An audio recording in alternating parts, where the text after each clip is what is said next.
Lady Philippa Marlowe had precisely 3 hours, 14 minutes, and approximately 47 seconds left before she would make the most mortifying mistake of her entire existence. Not that she knew this, of course, as she sat at the gleaming mahogany dining table in Brackenmere House, pushing roasted pheasant around her plate with increasing desperation. The annual New Year's Eve dinner was proceeding exactly as it always did. Her father, the Marquess of Brackenmere, holding court at the head of the table with anecdotes about parliamentary sessions. Her brother Giles, making the ladies giggle with his witty observations. The Dowager Duchess of Thornley offering scandalous commentary about everyone who wasn't present, and dozens of London's finest families laughing, drinking, and securing their positions in society's intricate hierarchy. And there, 7 seats to her left, sat His Grace Rupert Fallowmere, Duke of Thornley. He wasn't looking at her. Again. Philippa had become something of an expert on the Duke of Thornley's profile over the past 2 years. She could sketch the exact angle of his jawline from memory. She knew that he had a small scar just above his left eyebrow, barely visible unless you'd spent countless hours studying him during tedious musicales. She'd memorized the precise shade of his dark hair, the way it curled slightly at his collar when it grew too long, the manner in which his mouth quirked when he found something genuinely amusing versus merely polite. What she didn't know was what his eyes looked like when they gazed directly at her with anything resembling interest. Because in 2 years of relentless, mortifying, increasingly desperate attempts to gain his attention, Rupert Fallowmere had never once looked at her as though she were anything more than furniture. "Lady Philippa, you seem distracted," came a voice from her right. She turned to find Lord Ashford, a pleasant enough gentleman with thinning hair and excellent prospects, regarding her with concern. "Simply contemplating the new year, my lord," she replied, forcing brightness into her voice. "New beginnings and all that? Indeed, I myself am resolved to read more poetry. Perhaps you might recommend—" But Philippa had stopped listening, because the Duke of Thornley had just laughed at something Lady Constance Pemberton said, and the sound made her chest constrict painfully. This was ridiculous, utterly, completely ridiculous. She was Lady Philippa Marlowe, daughter of one of England's most respected marquesses, descended from a line that could trace itself back to the Norman conquest. She was accomplished, could speak French and Italian fluently, played the pianoforte better than adequately, possessed a singing voice that had been called rather lovely by no less than 3 Duchess-level personages. She had rejected 4 marriage proposals in the past year alone, and yet here she sat, pining like a foolish girl over a man who wouldn't notice if she set herself on fire in the middle of the dining room. Well, enough. Philippa set down her fork with quiet determination. This was the moment. Right here, right now, on the last day of 1819, she would let go of this absurd infatuation. Tomorrow would begin 1820, and with it, a new Philippa Marlowe, one who didn't waste her time on oblivious dukes with devastatingly handsome smiles. "Lord Ashford," she said, turning back to him with genuine warmth, "I would be delighted to discuss poetry with you. Perhaps Byron? I find his work quite—" A tremendous crash erupted from the other end of the table. Giles had knocked over his wineglass while gesturing too enthusiastically, sending Bordeaux cascading across the pristine white tablecloth. The footman rushed forward, but not before the crimson flood had reached Lady Weatherby's lap, causing her to shriek loud enough to wake the dead in Westminster Abbey. The table erupted in chaos.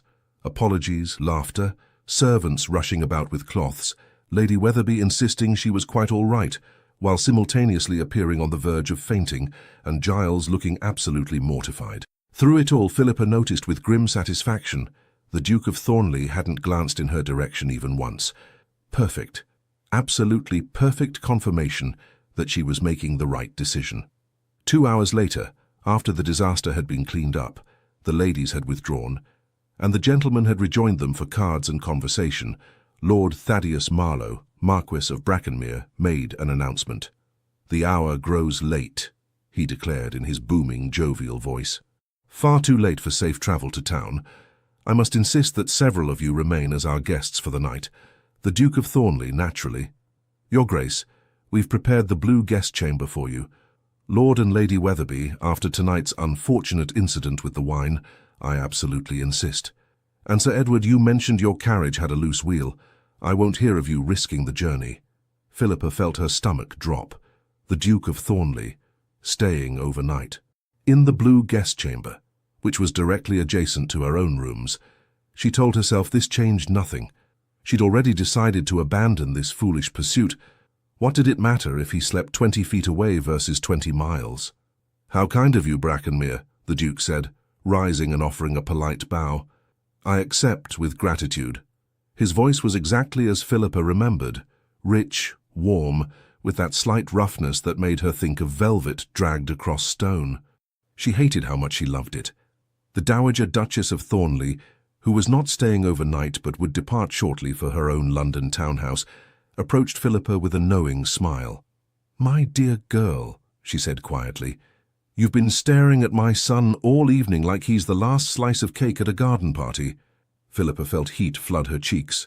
"I'm sure I don't know what you mean, Your Grace." "Oh, darling." The Dowager's eyes twinkled with amusement and something that might have been sympathy. "I've been watching the marriage market for 40 years. I know longing when I see it." "Then perhaps Your Grace should inform your son," Philippa said before she could stop herself, "that I no longer suffer from that particular affliction." The Dowager raised one elegant eyebrow. "Is that so?" "Entirely so. This very evening I've resolved to pursue more attainable prospects." "How very sensible of you." The Dowager patted her arm, but there was something speculative in her expression. "Though I wonder if you've considered that my son might be the greatest fool in England." Before Philippa could respond to this cryptic comment, the Dowager swept away to make her farewells, leaving Philippa more confused than ever. Midnight came and went. The new year arrived with toasts and embraces and good wishes. Philippa retired to her chambers, feeling simultaneously relieved and melancholy. Relieved that the terrible year of 1819 was over, melancholy that 1820 seemed to stretch before her like a vast, dukeless wasteland. Her lady's maid, Martha, helped her into her nightgown, a modest affair of white cotton with long sleeves and a high neck, because Philippa valued propriety above fashion even in the privacy of her own chambers, and braided her dark blonde hair. "Will you need anything else, my lady?" Martha asked. "No, thank you. Get some rest. It's been a long evening." Alone at last, Philippa climbed into bed and stared at the canopy overhead. She should feel triumphant. She'd made a mature, rational decision to stop wasting her life on an impossible dream. This was growth, this was wisdom. So why did she feel like crying? She punched her pillow with more force than necessary and rolled onto her side, determined to sleep. Today, technically, since it was now 1820, she would wake up as a new woman, practical, sensible, ready to consider Lord Ashford's inevitable poetry recommendations with genuine interest. Sleep began to pull at her consciousness like gentle tide, and then she heard it. A woman's laugh, high, musical and unmistakably flirtatious, coming from the blue guest chamber next door. Philippa's eyes snapped open. Another giggle, followed by a man's lower voice, the words indistinct but the tone absolutely clear. "Oh, for the love of—" She sat bolt upright, fury replacing sleepiness in an instant. This was her father's house, a respectable house, and some libertine was entertaining female company at, she glanced at the clock, 1:30 in the morning, in a guest chamber, under the roof of a marquess. The outrage of it burned through her like wildfire. More sounds filtered through the wall. Whispers, movement, another giggle that made Philippa's blood boil. That was it. She threw back the covers and stood, grabbing the first weapon-like object she could find, a silver candelabra from her dresser, and marched toward her chamber door. Her bare feet made no sound on the carpet as she stalked down the hallway, nightgown swishing around her ankles, hair coming loose from its braid in wild tendrils. She didn't care. She was righteousness personified. She was justice in cotton nightclothes. She was, standing in front of the blue guest chamber door, she raised her fist and pounded on it with all the fury of 2 years of unrequited longing channeled into pure, righteous indignation. "Open this door immediately," she commanded in a fierce whisper shout, mindful of waking the entire household but determined to confront this moral outrage. Footsteps approached. The door opened. A young woman Philippa vaguely recognized as Miss Caroline Harding, daughter of a wealthy merchant, stumbled out, her face flushed, her hair disheveled, her dress buttoned incorrectly. "Lady Philippa," she gasped, mortification written across her features. We were merely, oh heavens." She fled down the corridor like a rabbit escaping a fox, and there, framed in the doorway, illuminated by the candlelight from within, stood Rupert Falomere, Duke of Thornley, in his shirt sleeves. No cravat, waistcoat unbuttoned, hair thoroughly mussed, and smiling at her with such genuine, delighted surprise that her heart forgot how to beat properly. For exactly 3 seconds, Philippa's brain ceased all function. He was looking at her, actually, truly looking at her, with those eyes she'd dreamed about for 2 years, dark grey-blue, like storm clouds over the ocean. They were even more beautiful than she'd imagined. He was looking at her, and she was wearing her nightgown, with her hair falling wild around her shoulders, holding a candelabra like a sword. This was, without question, the worst moment of her entire life. But then something inside her, some core of Marlowe pride that refused to be diminished even by complete humiliation, surged forward. "How dare you," she hissed, brandishing the candelabra, "make such a racket at this unconscionable hour? This is a respectable household, Your Grace, not some disreputable gaming hell where you can entertain female visitors in the middle of the night." The Duke's smile didn't fade. If anything, it grew wider, transforming his face from merely handsome to absolutely devastating. "Lady Philippa," he said, and she hated how much she loved hearing her name in his voice. "I assure you this is a tremendous misunderstanding." "A misunderstanding?" She advanced on him, pointing the candelabra like a weapon. "I heard giggling, Your Grace, whispers, the unmistakable sounds of impropriety. Miss Harding merely wished to discuss—" "Oh, I'm certain she wished to discuss many things," Philippa snapped, "at 1:30 in the morning, in your bedchamber. How very intellectual of you both." Something flickered in his expression. Surprise, amusement. She couldn't tell and didn't care. "I came to this chamber merely because your father's butler indicated it was mine for the evening," he said, raising his hands in a gesture of innocence. "Miss Harding arrived of her own accord, claiming she wished to speak privately about—" "I don't care to hear your explanations." Philippa drew herself up to her full height, which was regrettably unimpressive compared to his 6 feet of aristocratic masculinity. "I simply wish to sleep without being subjected to the sounds of your rakish behavior." "Rakish?" He had the audacity to look entertained. "My lady, I've been called many things, but—" "Good night, Your Grace," she interrupted, spinning on her heel with as much dignity as one could muster, while barefoot and armed with a candelabra. "I trust you'll conduct yourself with appropriate decorum for the remainder of the evening." She marched back to her chamber, slammed the door, and leaned against it, heart hammering wildly. What had she just done? She'd confronted the Duke of Thornley, in her nightgown, with wild hair and bare feet and a candelabra, and he'd smiled at her. Actually smiled, like she was something wonderful instead of something ridiculous. Philippa pressed her hands to her burning cheeks and tried to remember how to breathe. This was a disaster, an absolute catastrophe. By tomorrow morning, the entire household would know she'd accosted the Duke in the middle of the night, dressed inappropriately, behaving like a madwoman. Her reputation was ruined, her dignity was destroyed. Her carefully cultivated image of proper young ladyhood had been shattered beyond repair. She crawled back into bed and pulled the covers over her head, wishing desperately that she could somehow cease to exist. But despite the mortification, despite the horror, despite knowing that tomorrow would bring consequences she couldn't even imagine, one thought kept circling through her mind like a persistent butterfly. He smiled at me. What Philippa didn't know, couldn't know, was that in the blue guest chamber, Rupert Falomere, Duke of Thornley, renowned bachelor, sought-after marriage prospect, and generally considered one of the most eligible men in England, was experiencing something entirely unprecedented.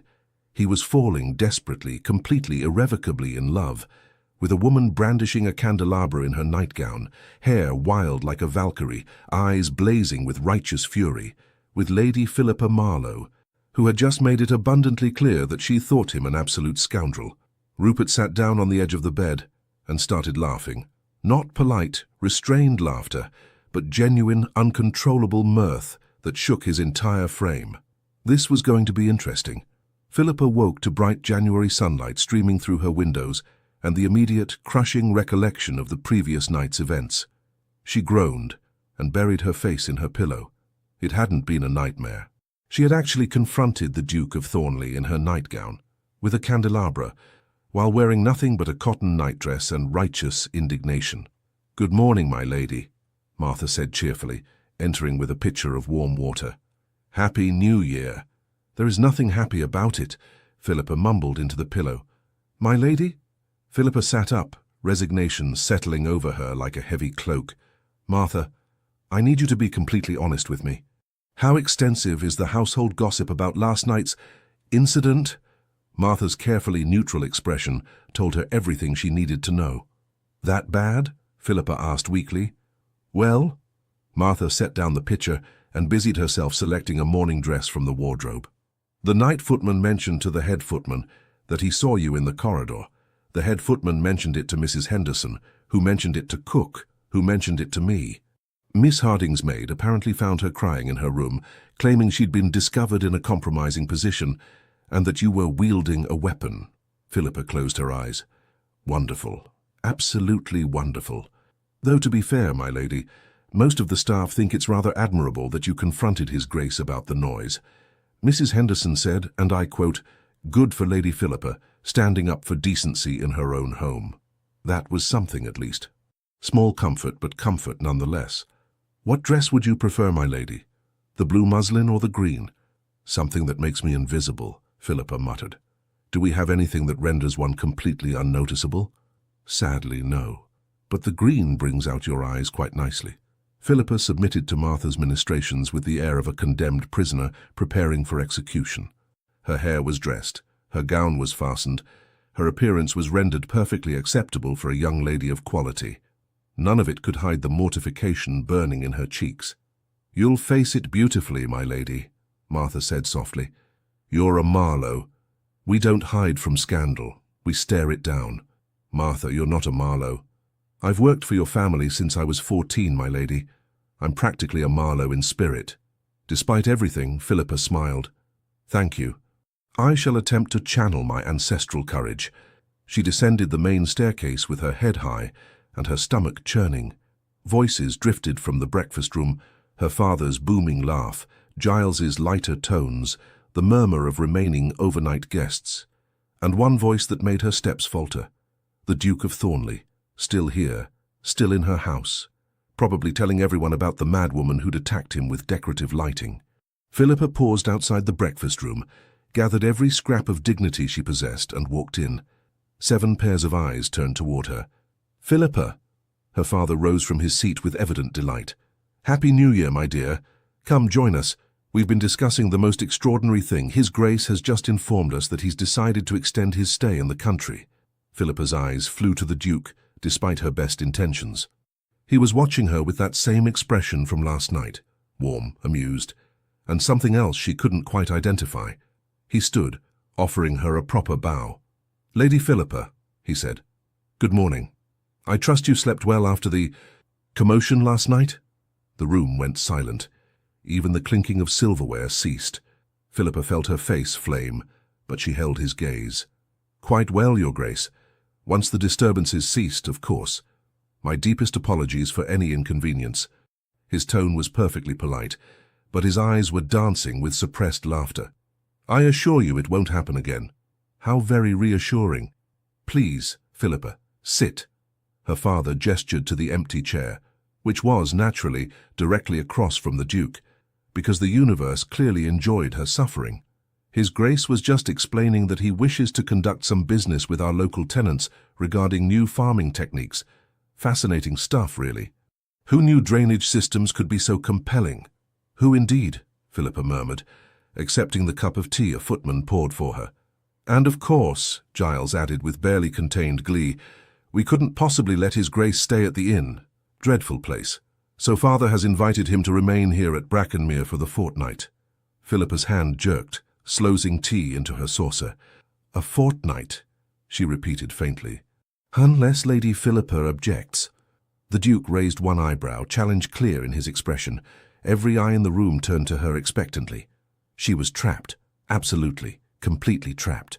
If she objected, she'd seem churlish and ungracious. If she agreed, She'd have to endure 2 weeks of proximity to the man she'd just resolved to forget. "Of course I don't object," she said, forcing a smile. "His Grace is most welcome to extend his stay as long as he wishes." "Excellent," her father beamed. "Then it's settled.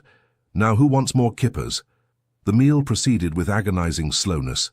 Philippa focused intently on her food, determined not to look at the Duke. This lasted approximately 4 minutes before curiosity overcame her. He was talking to Giles about crop rotation. He appeared genuinely interested.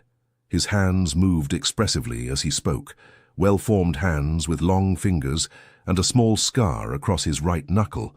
"Stop staring at his hands," she commanded herself. As if sensing her gaze, he glanced up, catching her eye. He smiled. She looked away immediately, heat flooding her cheeks for the 100th time that morning. "Lady Philippa," came Lady Weatherby's voice from her left. "We must discuss the upcoming Whitmore ball. Will you be attending?" "I haven't decided," Philippa said, grateful for the distraction. "Oh, you simply must. It's the first major ball of the season. Everyone who matters will be there." Lady Weatherby leaned closer, conspiratorially.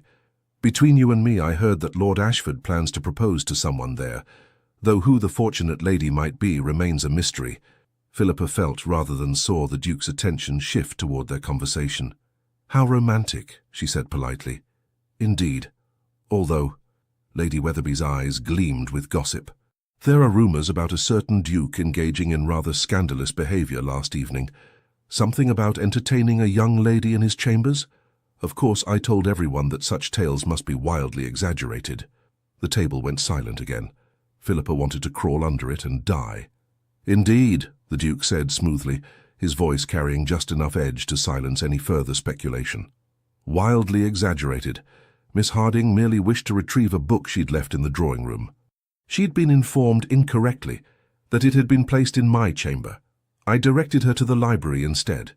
Hardly scandalous, though I understand how such innocent interactions can be misconstrued. It was a masterful lie, plausible enough to satisfy social conventions, delivered with just enough ducal authority to discourage questioning." Lady Weatherby tittered nervously. "Of course, Your Grace. I meant no offence. None taken." But the Duke was looking at Philippa as he said it, one eyebrow raised in a silent question. Well, she should have felt grateful. He'd just saved her reputation, and Miss Harding's, with a simple fabrication. No one would question a Duke's word. Instead, she felt oddly insulted. Did he think she needed his protection, his intervention? "How gallant of Your Grace," she said sweetly, "to protect a lady's reputation with such creative storytelling." His smile grew. "I've always believed that truth serves best when dressed in appropriate attire, Lady Philippa." "How very philosophical." "I do try." Their eyes locked across the table in silent challenge, and Philippa felt something shift in her chest, something dangerous and thrilling and entirely inappropriate. This was not moving on. This was the opposite of moving on. "If you'll excuse me," she said, standing abruptly, "I've just remembered I promised to help with the inventory of the still room." "On New Year's Day?" Giles looked skeptical. "Household management waits for no holiday, brother dear." She fled before anyone could protest, leaving behind a table full of confused guests and one Duke who was definitely, absolutely, unmistakably smiling. The still room was located in the oldest part of Brackenmere House, down a corridor that smelled pleasantly of dried herbs and beeswax. Philippa had no actual business there, but Mrs. Henderson, the housekeeper, was too kind to contradict her. "Lady Philippa," the older woman said, looking up from her ledgers, "what a pleasant surprise. I thought I might help with—" Philippa gestured vaguely at the shelves of preserves and medicinals. "Whatever needs helping with." Mrs. Henderson's knowing smile suggested she understood perfectly. "How thoughtful. Perhaps you could check the lavender sachets in the linen cupboard. I fear some might need replacing." It was busy work, and they both knew it. But Philippa accepted it gratefully. She spent the next hour in the quiet sanctuary of the linen cupboard, inhaling the scent of lavender and trying not to think about grey-blue eyes and devastating smiles. She failed spectacularly. Why had he lied to protect her reputation? They barely knew each other. In fact, until last night she would have sworn he didn't know she existed. And why was he staying for a fortnight? His excuse about farming techniques was absurd. Dukes didn't extend country visits to discuss drainage systems. Unless… No. She refused to speculate. That way led only to madness and disappointed hopes. "My lady?" Martha appeared in the doorway. "Your father requests your presence in his study." Philippa's stomach dropped. "Did he say why?" "No, my lady, but he seemed amused." That couldn't be good. Lord Thaddeus Marlowe, Marquess of Brackenmere, was indeed amused. He stood by the window of his study, hands clasped behind his back, radiating paternal satisfaction. "Ah, Philippa, come in, come in. Close the door, please." She obeyed, heart pounding. "You wished to see me, father." "I did indeed."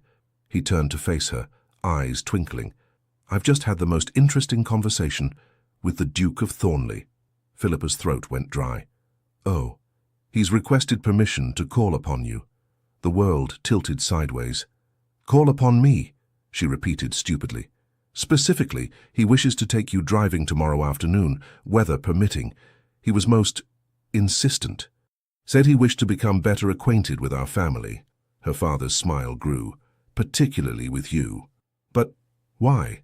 "My dear girl, you're intelligent, accomplished, and the daughter of a marquess. Why wouldn't a duke wish to know you better?" "Because he'd never noticed her existence until she'd attacked him with a candelabra, that's why." "What did you tell him?" she asked weakly. "That the decision was entirely yours, of course. I won't force you into any gentleman's company, duke or otherwise." Her father studied her carefully, "though I confess I'm curious about your objection. Thornley is widely considered one of the finest matches in England. Wealthy, titled, intelligent, only 30 years of age. His mother speaks very highly of him. All mothers speak highly of their sons." "True, but Dorothea Fallowmere is not given to exaggeration." He paused. "She also mentioned something interesting when she departed last night. Said her son was finally showing signs of sense after years of bachelorhood. Any idea what she might have meant?" Philippa shook her head mutely. "Well." Her father crossed to his desk and picked up a book, signaling the interview's end. "The choice is yours, my dear. If you wish to accept the Duke's invitation, I'll inform him you're amenable. If not, I'll convey your regrets with perfect politeness." This was her chance. She could refuse, maintain her dignity, stick to her resolution about moving on. She should absolutely refuse. "I'll accept," she heard herself say. Her father's smile was knowing. "Excellent. I'll inform His Grace immediately. Now run along. I believe Giles was looking for you. Something about organizing charades for this evening." Philippa walked out of the study in a daze. She'd just agreed to go driving with the Duke of Thornley. The Duke of Thornley, who had until 12 hours ago never looked at her twice. The Duke of Thornley, whom she'd confronted in her nightgown. The Duke of Thornley, who was now, for reasons that defied all logic and sanity, pursuing her acquaintance. This was either the best or worst decision of her life. She suspected she'd find out tomorrow.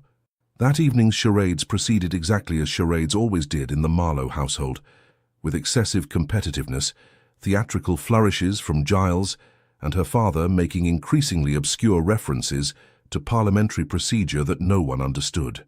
The Duke of Thornley proved surprisingly adept at the game.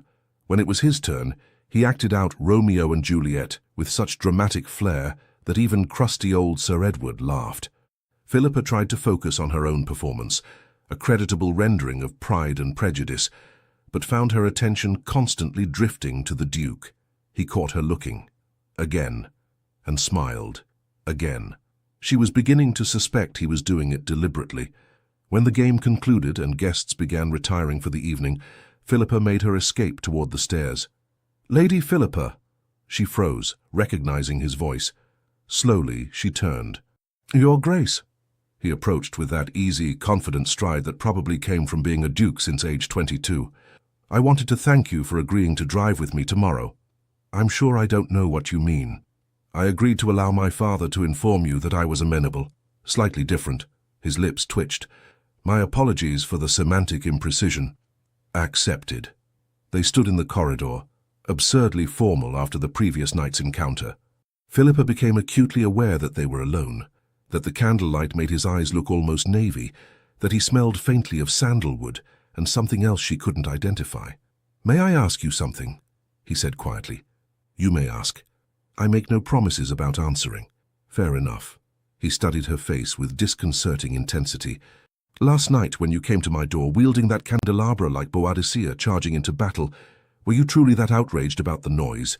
Or was there something else? Philippa's heart hammered. I don't know what you're suggesting.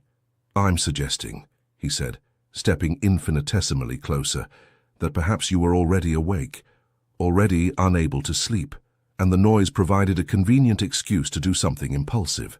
That's absurd, is it? Completely. Then why are your hands trembling? She looked down. He was right, her hands were shaking slightly. Because I'm cold, she lied. Philippa. Her name in his voice, informal and warm, sent shivers down her spine. I'm going to be very direct with you, because I suspect you value honesty. I noticed you last night, truly noticed you for the first time, and I haven't been able to stop thinking about you since. She stared at him. You're joking. I assure you I'm entirely serious. You've never looked at me before last night, not once in 2 years. His expression shifted to something like chagrin. I know, and I'm a fool for it. But I'm looking now. Because I accosted you in my nightgown. Because you showed me who you really are. Passionate, brave, magnificently furious, and completely yourself. Not the perfectly polite society lady at the dinner table, but the woman underneath. And she's extraordinary. Philippa felt the world tilt again. This couldn't be real. Men like Rupert Falomir didn't fall in love with women who attacked them with decorative lighting. I think, she said carefully, that you've confused mortification with attraction. Have I? He smiled. Then tomorrow's drive should prove enlightening. For both of us. He bowed, turned, and walked away, leaving Philippa standing alone in the corridor, head spinning, heart racing, and every resolution about moving on crumbling into dust. The weather the next afternoon was unreasonably perfect, crisp and clear, with pale winter sunlight turning the frost-covered grounds into something from a fairy tale. Philippa dressed in her warmest carriage dress, a deep blue wool that Martha insisted made her look like a duchess already. Martha, please don't. Don't what, my lady? Don't start planning a wedding. It's one drive in a curricle, not a proposal. Of course, my lady, though I've already discussed with Mrs. Henderson what flowers would look best in the church, and we both agree that, Martha, white roses with touches of lavender would be absolutely— I'm leaving now, Philippa announced, grabbing her pelisse. Stunning against the stone. Oh, have a wonderful time, my lady. Philippa descended the main staircase to find the Duke already waiting in the entrance hall, looking unfairly handsome in a greatcoat that probably cost more than most people's annual income. Lady Philippa, he offered his arm. You look lovely. Thank you, you look— She gestured at him vaguely. Appropriately ducal. He laughed, a genuine, warm sound that did dangerous things to her composure. I shall take that as a compliment. The curricle waiting outside was exactly what one would expect from a duke, perfectly sprung, gleaming with care, pulled by a matched pair of chestnuts that probably had better bloodlines than half the aristocracy. He handed her up with practiced ease, then climbed up beside her, taking the reins from his groom. Where shall we go? He asked. There's a pleasant route through the Homewood and along the river, Philippa suggested. Quite scenic, though the ground may be muddy from yesterday's rain. Perfect. They set off at a sedate pace, the horses' hooves crunching on the gravel drive. For several minutes, neither spoke. Philippa focused on the landscape, hyper-aware of his presence beside her, the warmth of his body despite the cold air, the competent way he handled the reins, the faint scent of sandalwood. You're very quiet, he observed. I'm waiting. For what? For whatever game you're playing to reveal itself. He glanced at her sharply. You think this is a game? Isn't it? She turned to face him directly. 2 days ago, you wouldn't have recognized me if I'd served you tea. Now suddenly you're requesting drives and making pretty speeches about noticing me. Forgive my skepticism, Your Grace, but I'm not fool enough to believe in spontaneous transformation. Even when it's genuine? Especially then. They rounded a bend, entering the deeper shade of the wood. The curricle swayed gently over uneven ground. You're right, he said quietly. I should explain. That would be refreshing. He was silent for a moment, navigating around a particularly deep rut. Then, I didn't notice you before because I was deliberately not noticing anyone. Philippa blinked. I beg your pardon. For the past 3 years, I've been avoiding marriage with the dedication most men reserve for pursuing it. Every ball, every dinner, every social event. I attended out of obligation, but I made certain never to engage too deeply with any unmarried lady. To do so would invite expectations I had no intention of fulfilling. "How very considerate of you," she said dryly. "It wasn't kindness, it was self-preservation. My mother has been attempting to marry me off since I reached my majority. Every season brings a new parade of acceptable candidates, all perfectly pleasant, all absolutely suitable." He paused. "All completely wrong." "Wrong how?" "Safe, predictable, the kind of woman who would make an excellent duchess but a terrible wife, at least for me." He glanced at her. "I want partnership, Philippa, passion. Someone who challenges me, argues with me, makes me think and laugh and feel things beyond mere contentment." Her heart was beating too fast. "And you think I'm that person because I yelled at you about noise?" "I think you might be that person because you weren't trying to be." He pulled the horses to a stop in a small clearing overlooking the river. "Every other woman I've met has been performing for me. The perfect dance, the perfect conversation, the perfect feminine accomplishment. You weren't performing. You were simply magnificently yourself." "I was mortified." "You were real." Philippa looked away toward the river flowing dark and swift below them. "This is madness." "Probably. We barely know each other." "True. I spent 2 years trying to gain your attention and you never looked at me once. Now you expect me to believe that one encounter in a corridor has changed everything." "I don't expect you to believe anything," he said softly. "I'm asking you to give me a chance to prove it's real." She turned back to him, studying his face, searching for deception, for mockery, for any sign that this was some elaborate joke at her expense. All she saw was sincerity. "Why now?" she whispered. "Why, after all this time, am I suddenly visible to you?" "Because I finally let myself look." He reached out slowly, giving her time to pull away, and took her gloved hand. "Because sometimes we don't recognize what we need until it quite literally bangs on our door demanding to be heard. Despite everything, despite years of disappointment, despite her resolution to move on, despite every rational reason to protect her heart, Philippa felt herself softening. "I don't know what to say." "Then don't say anything. Just let me court you properly. Let me show you that this isn't a game or a whim or temporary madness. Let me prove that I can be the man you deserve." "You don't even know what I deserve." "Then help me learn." The air between them felt charged, electric. Philippa was acutely aware that they were alone, unchaperoned, in a secluded spot, that his hand was still holding hers, that he was looking at her like she was something precious and rare. "I'm not one of those perfect, suitable ladies," she said, needing him to understand. "I have opinions, strong ones. I argue. I read radical philosophy and sometimes agree with it. I once told the Bishop of Winchester that his sermon about women's proper place was theological nonsense. I'm not easy." His smile was brilliant. "Thank heaven for that." "I'm serious, Rupert." His name slipped out without thought, and she saw his eyes darken at the sound of it. "If you're expecting some biddable, decorative wife who'll smile and nod and never challenge you, I'm expecting exactly what you're describing," he interrupted, "and I cannot wait. You're either very brave or very stupid. Why not both?" She laughed despite herself, and he grinned.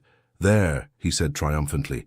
"That's the real Philippa, not the society lady with perfect manners, but the woman who laughs and argues and wields candelabras when provoked. I'm never going to live down the candelabra, am I?" "Absolutely not. I plan to tell our grandchildren about it." "Our—" She stopped, heat flooding her cheeks. "That's extremely presumptuous." "Is it?" He raised one eyebrow. "You've agreed to let me court you." "I haven't agreed to anything." "You haven't refused, which from you I'm counting as encouragement." "You're impossible. And you're extraordinary." He squeezed her hand gently. "Say you'll give me a chance, Philippa. A real chance. Not the performance you gave me at dinner parties for 2 years, but the truth of who you are." She should refuse. This was too fast, too uncertain, too risky for her carefully guarded heart. But looking into his eyes, those grey-blue eyes she'd dreamed about for so long, she found herself saying, "1 fortnight. You're staying for a fortnight. Let's see if this, whatever this is, survives that long." His smile could have lit all of London. Challenge accepted. They drove back to Brackenmere House in companionable conversation, arguing cheerfully about everything from agricultural reform to whether Byron was a genius or a charlatan. Philippa maintained both. Rupert argued neither, which led to a spirited debate that lasted the entire journey. When he helped her down from the curricle, his hands lingered at her waist just a moment longer than strictly necessary. "Thank you for the drive," she said, trying to sound normal despite her racing pulse. "Thank you for the conversation. It's refreshing to talk with someone who actually disagrees with me. Get used to it. I disagree with most people about most things." Delightful. They stood in the drive, absurdly reluctant to part, until Giles appeared in the doorway. "Philippa, there you are. Mother sent a letter. Apparently she's coming home early from Bath. She'll arrive tomorrow." Philippa's stomach dropped. Their mother, Lady Constance Marlowe, was formidable, exacting, with very specific ideas about appropriate behavior for young ladies. And Philippa had just spent the afternoon driving unchaperoned with a duke, after confronting said duke in her nightgown 2 nights prior. This was going to be interesting. Rupert, reading her expression, smiled. "I look forward to meeting the Marchioness." "You say that now," Philippa muttered. "How terrifying can she be?" "You'll see." Lady Constance Marlowe arrived the next afternoon in a flurry of luggage, servants, and forcefully expressed opinions about the state of the roads between Bath and Berkshire. "Appalling," she declared, sweeping into Brackenmere's entrance hall like a ship in full sail. "Absolutely appalling. I've written to the local magistrate 3 times about repairs, and has anything been done?" "Of course not." "Thaddeus, why are you smiling? There's nothing amusing about dangerous travel conditions." "My dear, you've been missed," her husband said, kissing her cheek. Giles, you've grown. Have you been eating properly? You look thin." "Philippa—" She stopped, studying her daughter with sharp eyes. "You look different." "I'm exactly the same, Mother." "No, you're not. You're—" Lady Constance's eyes narrowed. "Glowing. Why are you glowing?" "I'm not glowing." "She's been driving with the Duke of Thornley," Giles offered helpfully, earning a death glare from his sister. "The Duke of what?" Lady Constance's attention sharpened like a hawk spotting prey. "Thaddeus, why didn't you mention in your letter that the Duke of Thornley was visiting?" "Didn't I? Must have slipped my mind. Where is he now?" "In the library, I believe," Giles said, "discussing crop rotation with Father's land steward. Fascinating stuff, really." "Fetch him." "Mother," Philippa began. "Now, Giles." Giles fled. "Philippa, my study. Immediately." This was going to be worse than Philippa had anticipated. Lady Constance's study was a testament to organized efficiency. Every book categorized, every letter filed, every surface clear of clutter. She sat behind her desk like a general planning a campaign. "Sit," she commanded. Philippa sat. "Now, explain to me exactly how you've managed to attract the attention of one of England's most eligible bachelors in the span of—" She consulted a letter on her desk. 3 days. "It's complicated." "Uncomplicated." So Philippa told her. Not everything, definitely not the candelabra incident, but enough. The New Year's Eve dinner, the Duke's extended stay, the drive, his request to court her properly. Lady Constance listened without interrupting, her expression unreadable. When Philippa finished, her mother was silent for a long moment. "Do you trust him?" she finally asked. Philippa blinked. Of all the questions she'd expected, that wasn't one of them. I think so. Maybe. It's too soon to be certain." "Good. Certainty at this stage would suggest either delusion or dishonesty, yours or his." Lady Constance leaned back in her chair. "The Duke of Thornley has been avoiding marriage with impressive dedication for 8 years. If he's pursuing you, it's not a whim." "How do you know?" "Because Dorothea Fallowmere is one of my closest friends, and she's been complaining about her son's bachelor status for the better part of a decade.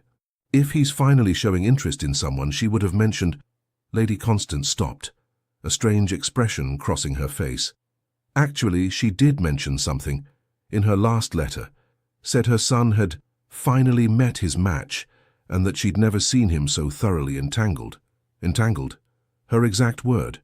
Lady Constance's lips curved into a rare smile. She seemed quite pleased about it.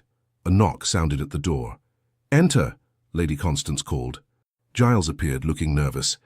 "The Duke of Thornley, as requested." Rupert walked in, and Philippa had to admit he carried himself well even under maternal scrutiny. He bowed with perfect correctness.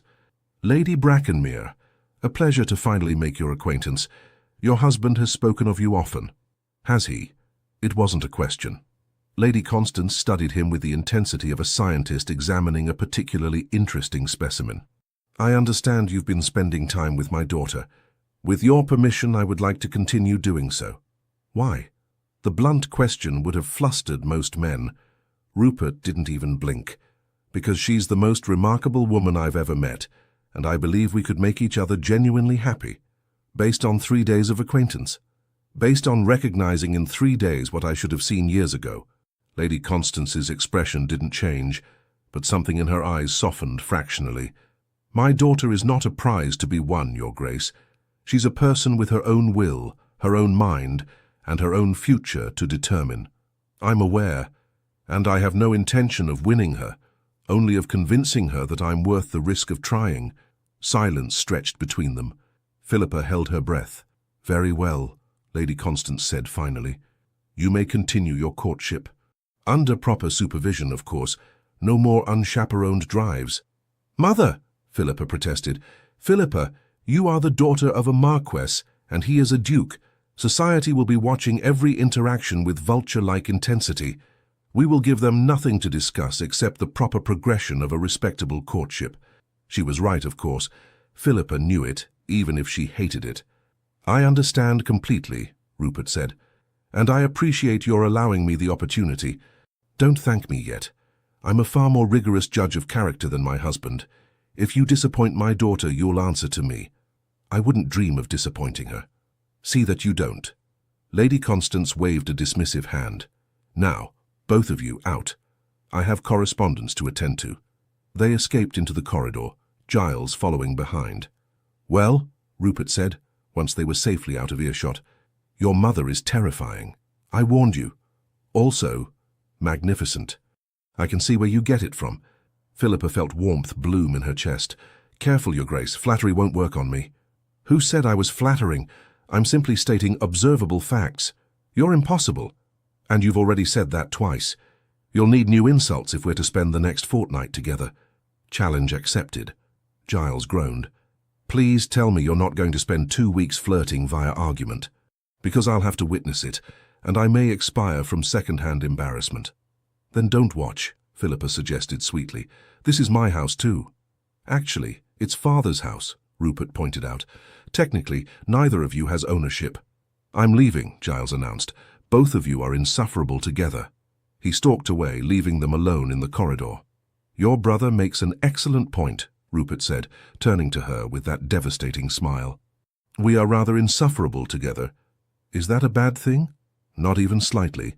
They stood there, grinning at each other like idiots, until a passing footman coughed politely, reminding them that they were very much not alone. "I should go," Philippa said reluctantly. "Help Mother settle in." "Of course. But tomorrow, would you like to walk in the gardens? Properly chaperoned, naturally. With Martha trailing behind us at a respectful distance?" "Exactly. I suppose I can endure that." "Your enthusiasm is overwhelming. I'm pacing myself, don't want to give you false hope. Too late for that, I'm afraid." He bowed and walked away, leaving Philippa leaning against the wall, trying to remember how to breathe normally. This was dangerous. This feeling, this hope, this impossible, wonderful thing growing between them. But for the first time in 2 years, she thought it might actually be real. The fortnight that followed was the strangest, most wonderful, most exasperating period of Philippa's life.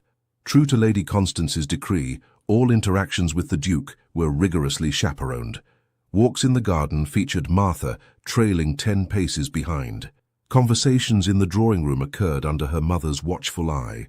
Even reading in the library together required Giles's presence, which led to his increasingly dramatic complaints about being forced into servitude as a human propriety barrier. And yet, despite, or perhaps because of, these restrictions, Philippa found herself falling helplessly, irrevocably in love. It wasn't the grand gestures that did it. It was the small moments. The way Rupert listened when she argued passionately about criminal justice reform, not just waiting for his turn to speak, but actually considering her points and offering thoughtful counter-arguments. The morning he brought her a book of radical political philosophy he'd ordered specially from London, because she'd mentioned wanting to read it. The afternoon he spent an hour discussing horse breeding with her father's head groom, genuinely interested, despite having no need of the information, simply because the man's expertise deserved respect. The evening he played chess with Giles and deliberately lost the final game to spare the younger man's pride, then never mentioned it. The way he looked at her when he thought she wasn't paying attention, like she was a puzzle he wanted to spend his whole life solving. "You're staring again," Martha observed one morning while dressing Philippa's hair. "I am not." "You are. You've been looking out that window toward the stables for 10 minutes. His Grace is in the stables. This is not a coincidence." Philippa felt her cheeks warm. "I was simply admiring the view." "Of the Duke or the stables?" "Martha, I'm simply observing, my lady, and I observe that you're happier than I've seen you in years." That was true.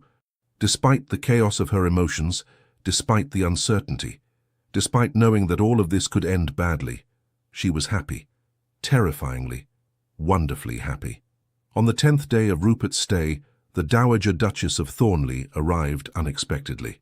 "Mother," Rupert said, rising to greet her in the drawing-room, "what are you doing here?" "Coming to see what has so thoroughly captured my son's attention that he's extended a 3-day visit into a fortnight." Dorothea Fallowmere swept into the room, her sharp eyes cataloguing everything. "Ah, Lady Philippa, how lovely to see you again." Philippa curtsied. "Your Grace." "No need for such formality. We're practically family already, aren't we?" "Mother," Rupert said warningly. "What?" "I'm simply stating what everyone in London society is already discussing." The Dowager settled onto a settee with the air of someone preparing for entertainment. "My son, the confirmed bachelor, has been rusticating in the country for 10 days with a single unmarried lady. The betting books at White's are absolutely filled with speculation about when the announcement will be made." Philippa felt the blood drain from her face. "The betting books? 3-to-1 odds on an engagement before the end of January," the Dowager said cheerfully. 5-to-1 on a wedding before the season ends. "Lord Pembroke has wagered quite a significant sum that Rupert will inevitably bungle things and remain unwed. I do hope you prove him wrong, my dear boy." "Thank you for that vote of confidence," Rupert said dryly. Lady Constance, who had been silently observing from her chair, spoke up. "Dorothea, while I appreciate your directness, perhaps we might discuss this privately." "Why?" "Everyone knows what's happening. 2 intelligent young people discovering they're suited. Why dance around it?" "Because," Lady Constance said with exaggerated patience, "not everything must be announced and analysed publicly. Some things deserve to develop naturally without the weight of societal expectation. Bah, societal expectation is the grease that keeps the wheels of civilization turning. That's the most cynical metaphor I've heard this week. Thank you. I've been practicing." Watching them bicker, Philippa felt some of her panic ease. This was familiar territory. 2 formidable women who respected each other enough to argue honestly. "Lady Philippa," the Dowager said, turning to her suddenly, "walk with me in the garden. Just us. Your mother can supervise from the window." It was phrased as an invitation, but Philippa recognized a command when she heard one. "Of course, Your Grace."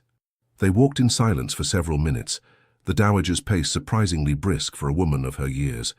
Finally, she spoke. "My son has never been in love before." Philippa's breath caught. "Your Grace, Let me finish. He's been pursued, certainly. Propositioned, definitely.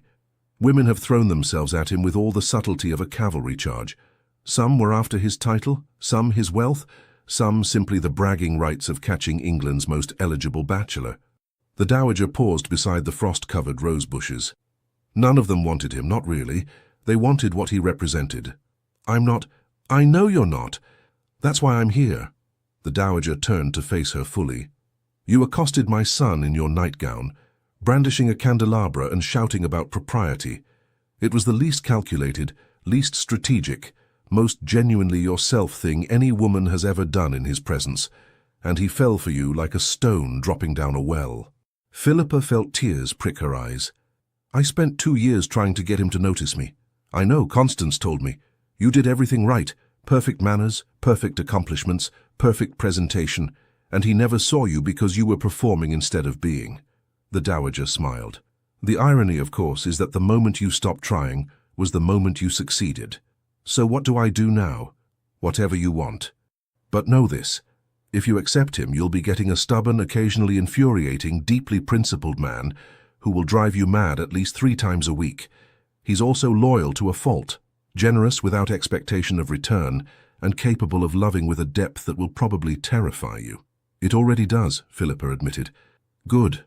Fear means you understand the stakes. The dowager started walking again. He's in the stables right now, by the way. Planning something. Won't tell me what, but he has that look he gets when he's plotting something either brilliant or catastrophically stupid. Should I be worried? Probably, but I suspect you'll enjoy it regardless. The dowager's prediction proved accurate that very evening. Dinner had concluded, and the family had gathered in the drawing room, a cozy, informal affair, now that most of the New Year's guests had departed. Philippa was engaged in a spirited debate with her father about parliamentary reform when Rupert stood. "If I might interrupt," he said, his voice carrying a note of nervousness Philippa had never heard before. Everyone fell silent. "Lord Brackenmere, Lady Brackenmere, I have a request to make." He looked directly at Philippa's parents, though his gaze flickered briefly to her. "I would like permission to propose marriage to your daughter." The room went completely still. Philippa's heart stopped beating entirely. "You're asking our permission before asking her?" Lady Constance said, one eyebrow raised. "I'm asking your permission to ask her," Rupert clarified. "I won't presume to know her answer, but I would like the opportunity to present my case." "Your case," Lord Thaddeus repeated, looking amused, as if marriage were a matter for legal argument. "Isn't it? A partnership negotiated between equals with terms and conditions subject to mutual agreement." "Good heavens," the dowager murmured. "He's actually going to argue his way into marriage. This is either brilliant or disastrous." "Rupert," Philippa said, finding her voice at last, "what are you doing?" "Exactly what I said I would, proving that this is real." He turned to her fully. "I told you I wanted partnership, passion, someone who challenges me. I've had 10 days of that, Philippa. 10 days of the most engaging, frustrating, wonderful conversations of my life. 10 days of discovering that every assumption I had about what I wanted in a wife was completely wrong, because I hadn't met you yet." "This is mad," she whispered. "Probably. But here's what I know. I don't want to go back to London without you. I don't want to attend another ball where you're not my partner. I don't want to face another parliamentary session without being able to discuss it with you afterward. I don't want a life that doesn't include arguing with you about philosophy over breakfast." "You hate philosophy." "I hate bad philosophy. Yours is excellent even when I disagree with it." Despite everything, she felt herself smiling. "So," he said, taking a step closer, "before I ask you the question that will either make me the happiest man in England or confirm Lord Pembroke's belief that I'm destined for permanent bachelorhood, do I have your parents' permission?" Lord Thaddeus and Lady Constance exchanged glances. Some wordless communication passed between them. "You have our permission," Lord Thaddeus said, "though I suspect our opinion matters less than our daughter's."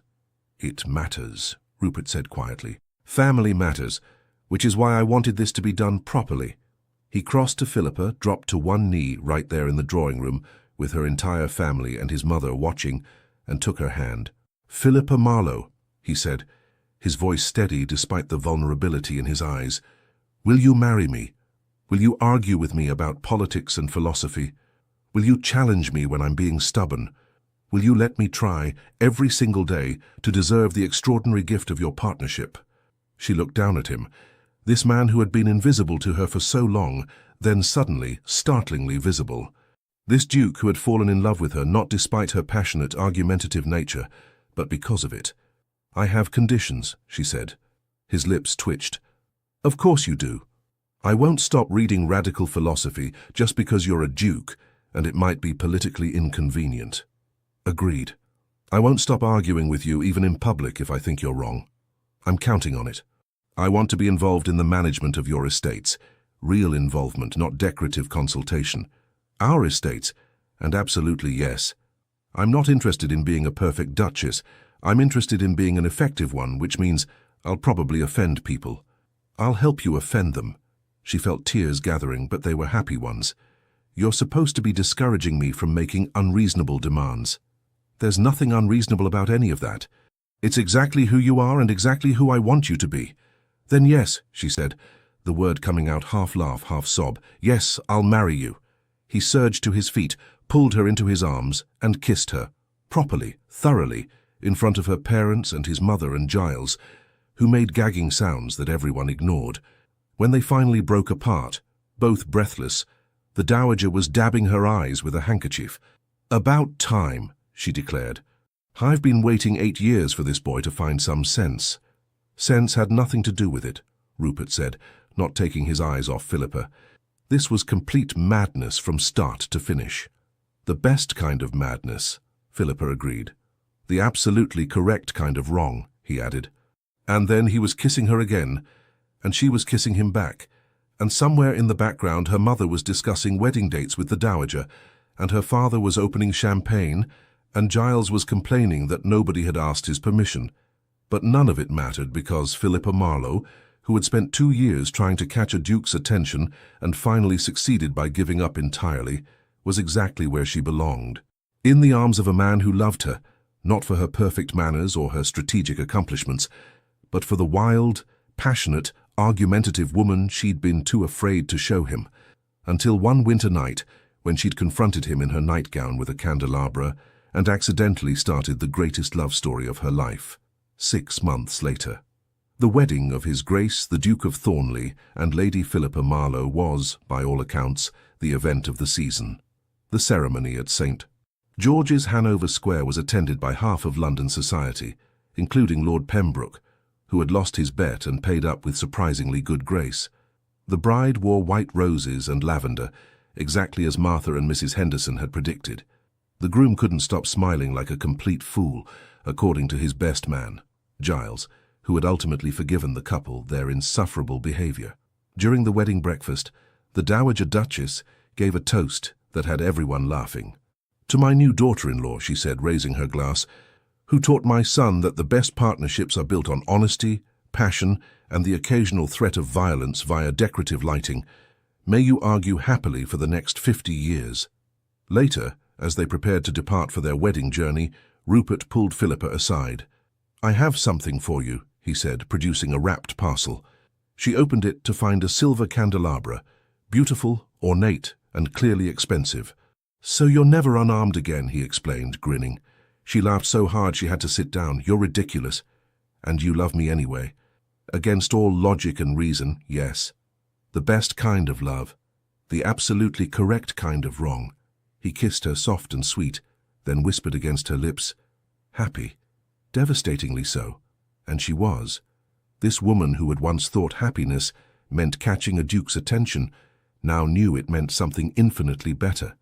Being seen, being challenged, being loved exactly as she was, by a man who had been the wrong choice for 2 years, until suddenly, magnificently, he became exactly right.